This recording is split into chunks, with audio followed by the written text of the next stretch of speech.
Hello అండి, welcome to working mothers world. ఈరోజు మనం పిల్లలు ఇష్టంగా తినే క్యారెట్ పొటాటో రైస్ ఎలా చేయాలో నేర్చుకుందాం. ఒక చిన్న టీ గ్లాసుడు బియ్యం తీసుకుని మళ్ళీ ఒక గుప్పుడు కందిపప్పు తీసుకుని రెండింటిని 2 times కడగాలి. కడిగిన తర్వాత ఓ పావు గంట బియ్యం కందిపప్పుని నాననివ్వాలి వాటర్లో.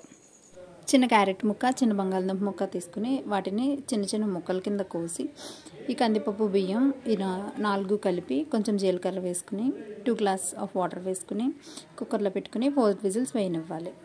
బియ్యంలో పిల్లలకు కావాల్సిన కార్బోహైడ్రేట్స్ ఉంటాయి. క్యారెట్ అనేది విటమిన్స్, ఫైబర్స్, యాంటీ ఆక్సిడెంట్స్ కలిగి ఉంటుంది మరియు విటమిన్ ఏ అనేది క్యారెట్లో ఎక్కువగా ఉంటుంది. Beta carotene, thiamine, B1, B6, C and K ఇవన్నీ క్యారెట్లో పుష్కలంగా ఉంటాయి. బంగాళదుంపలో కార్బోహైడ్రేట్స్ ఉంటాయి. పిల్లలు ఎదిగేటప్పుడు ఎక్కువగా ఆడి పాడుతూ ఉంటారు, పాకుతూ ఉంటారు. సో వాళ్ళకి ఎనర్జీ తొందరగా లాస్ అయిపోతుంది. సో అలా లాస్ అవ్వకుండా పొటాటో అనేది ఇన్స్టెంట్ ఎనర్జీ ఆఫ్ కార్బోహైడ్రేట్స్ని ప్రొవైడ్ చేస్తుంది. సో రైస్ అంతా ఉడికిపోయిన తర్వాత మనం మ్యాషర్ తీసుకుని మొత్తం అంతటినీ కలిపి మిక్స్ చేసుకుని మెత్తగా మ్యాష్ చేసుకున్నాక ఒక బౌల్లో తీసుకుని దాంట్లో కొంచెం నెయ్యి, కొంచెం ఉప్పు వేసి పిల్లలకి సర్వ్ చేసుకోవచ్చు. థ్యాంక్ యూ అండి.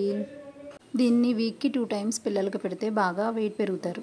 మంత్స్ బేబీల యొక్క వెయిట్ గెయిన్ విషయంలో మనం చాలా కేర్ తీసుకోవాలి. సో పొటాటో రైస్ అనేది చాలా హెల్ప్ అవుతుంది వాళ్ళ వెయిట్ గెయిన్కి.